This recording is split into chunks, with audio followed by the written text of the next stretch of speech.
দীর্ঘ অপেক্ষার পর স্বপ্ন পূরণ হতে চলেছে সাগরবাসী সহ গোটা দেশবাসী।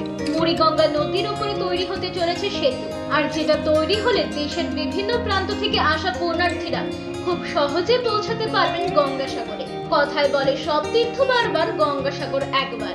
আর এই গঙ্গাসাগরের পুণ্যভূমিতে মোক্ষ লাভের আশায় শুধুমাত্র গঙ্গাসাগর মেলার সময় নয়, সারা বছরই লাখো লাখো পুণ্যার্থী আসে গঙ্গাসাগরে। আর গঙ্গাসাগরের মুড়িগঙ্গা নদীর উপর এই সেতু তৈরি হলে খুব সহজে পুণ্যার্থীরা পৌঁছাতে পারবে গঙ্গাসাগরে।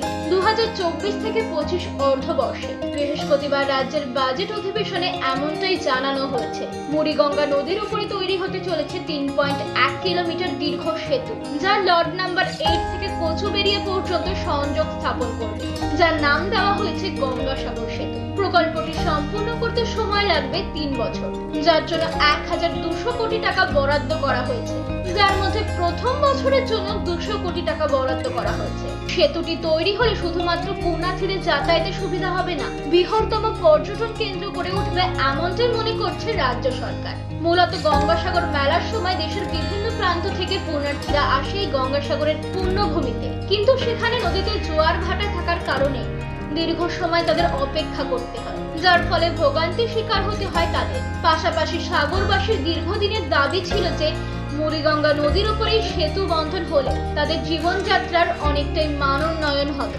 তবে দীর্ঘদিন ধরে অনেক পরিকল্পনা করা হলেও ফল লাভ হচ্ছিল না কোনো কিছু। বৃহস্পতিবারের বাজেট অধিবেশনের পরেই মুড়িগঙ্গা নদীর উপর তৈরি হওয়া গঙ্গাসাগর সেতুর খবর সাগরবাসীর কাছে এসে পৌঁছাতে সকাল থেকেই তারা আনন্দে উচ্ছ্বাসিত হয়ে পড়ে। দীর্ঘদিনের স্বপ্ন পূরণ হতে চলেছে তাদের। দীর্ঘদিনের স্বপ্ন, দীর্ঘদিনের প্রত্যাশা স্বপ্ন পূরণ হয়েছে।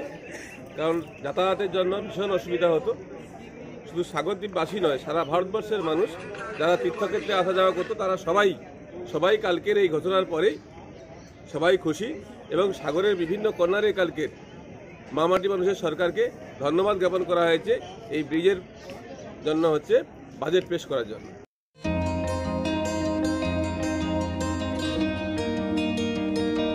দক্ষিণ 24 পরগনা থেকে বিশ্বজিৎ নস্করের রিপোর্ট, ইউ বাংলা টিভি।